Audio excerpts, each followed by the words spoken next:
बहुआ भाई, इस वीडियो को बनाने के लिए मैं इतने टाइम से इंतजार कर रहा था और बहुत सारे लोगों ने कमेंट सेक्शन में लिखा कि इस पर बात कब करोगे, तो फाइनली वो वक्त आ गया। किसकी बात कर रहे हैं आप? किसकी नहीं, किनकी?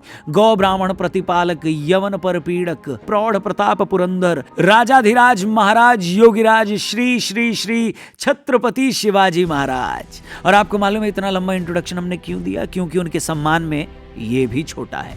लेकिन कई लोग हैं जिनको पता नहीं क्यों बार बार ये बात बतानी पड़ती। हर हर महादेव का ट्रेलर देखा, फिल्म भी 25 अक्टूबर 2022 को आ रही है। इसमें श्री बाजी प्रभु देशपांडे जी का रोल प्ले कर रहे शरद केलकर ने तानाजी के रिलीज के टाइम एक मैडम को बताया था कि महाराज का नाम कैसे लेना है। आप शिवाजी का रोल प्ले कर रहे हैं? छत्रपति शिवाजी। हाँ, Chhatrapati Shivaji. I am sorry. Chhatrapati को कैसे पुकारना है, अभी इस फिल्म के प्रमोशन के टाइम दोबारा कल उनको यही बताना पड़ा। छत्रपति शिवाजी महाराज, सेम जगह, सेम ऑडिटोरियम। मतलब इन लोगों की प्रॉब्लम क्या है दोस्त? बाजीराव के चीते की चाल की रफ्तार है छत्रपति शिवाजी। हिंदवी स्वराज के सपनों की पहचान है छत्रपति शिवाजी महाराज। सूरज का तेज और भरी अंधकार में चंद्रमा का प्रकाश है छत्रपति शिवाजी महाराज।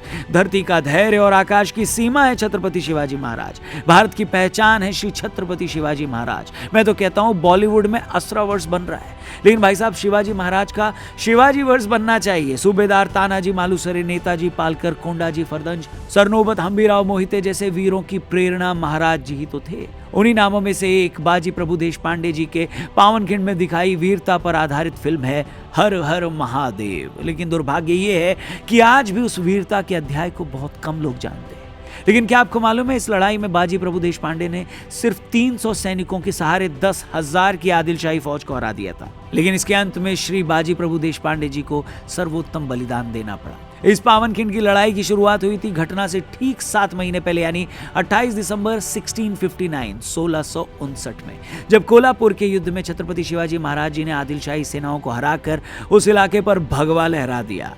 इससे बौखलाया बीजापुर का सुल्तान महाराज को घेरने के लिए 10,000 सैनिकों को एक साथ भेजता है। लेकिन आपको मालूम है इसके साथ कौन था? फजल खान, जो अफजल खान का बेटा था। वही अफजल खान जिसको शिवाजी महाराज ने मारा था। इसीलिए महाराज इनके कट्टर दुश्मन भी बने थे।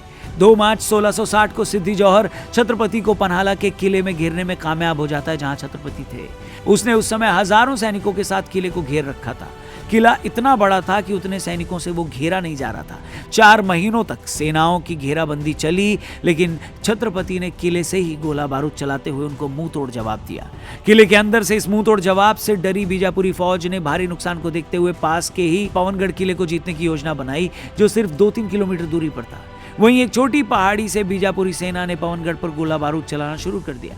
छत्रपति को मालूम था कि अगर वो किला हाथ से गया तो पन्हाला का किला बचाना मुश्किल हो सकता है। छत्रपति ने एक ऐसी योजना बनाई जो स्थिति में सिर्फ छत्रपति शिवाजी महाराज ही बना सकते थे। इसके अनुसार छत्रपति शिवाजी महाराज श्री बाजी प्रभु देशपांडे और उनके मावलों का एक छोटा दल विशालगढ़ किले में जाने का प्रयास करेंगे। लेकिन इस योजना का सबसे जरूरी हिस्सा था बीजापुर सेना को धोखा देना, ताकि छत्रपति शिवाजी महाराज द्वारा बीजापुरी सेना की घेराबंदी तोड़ने के बाद वो उनका पीछा न कर पाए। छत्रपति शिवाजी महाराज को पकड़ने के उद्देश्य से आई बीजापुर की सेना ने 300 सैनिकों के ऊपर जैसा वार किया, उसके बीच एक ढाल की तरह खड़े थे श्री बाजी प्रभु देशपांडे जी।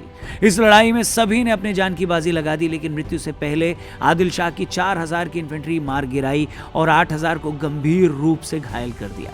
कहा जाता है कि जब तक छत्रपति शिवाजी महाराज ने विशालगढ़ के किले में प्रवेश नहीं कर लिया, तब तक वो लड़ते रहे। उन्होंने अपनी आखिरी सांस भी तब ली जब विशालगढ़ के किले से 3 तोप दागकर उन्हें इशारा दिया गया कि छत्रपति शिवाजी महाराज सुरक्षित पहुंच गए हैं। वैसे उनकी इस यात्रा के बीच भी कई हर्डल्स थे। वो किला भी पहले ही सूर्यराव सुर्वे और जसवंत राव दलवी नाम के 2 बीजापुर के सरदारों द्वारा घेर लिया गया था। इस दौरान छत्रपति शिवाजी महाराज ने अपने 300 मावलों के साथ वो लड़ाई लड़ी और उस किले को जीता। यही कहानी दिखाएगी हर हर महादेव। अब तक फिल्म के बारे में सब कुछ पॉजिटिव सुनने को मिल रहा है। इसकी क्वालिटी के बारे में अच्छे रिव्यूज आ रहे हैं। शरद भाई की एक्टिंग और कहानी की भी काफी तारीफ की जा रही है। ये फिल्म हिंदी, तमिल, तेलुगु, मराठी और कन्नड़ा में भी रिलीज हो रही है। आप भी देखने जाएंगे क्या? कमेंट करके हमें जरूर बताइए और ये लिखिएगा कि ये वीडियो आप देख कहां से रहे हैं। जाने से पहले हो सके तो हमारे चैनल को भी जरूर सब्सक्राइब करिएगा। जल्दी मिलते हैं यहाँ पर एक और जबरदस्त वीडियो के साथ। Thank you for watching. Bye bye, take care, जय हिंद, छत्रपति शिवाजी महाराज की जय।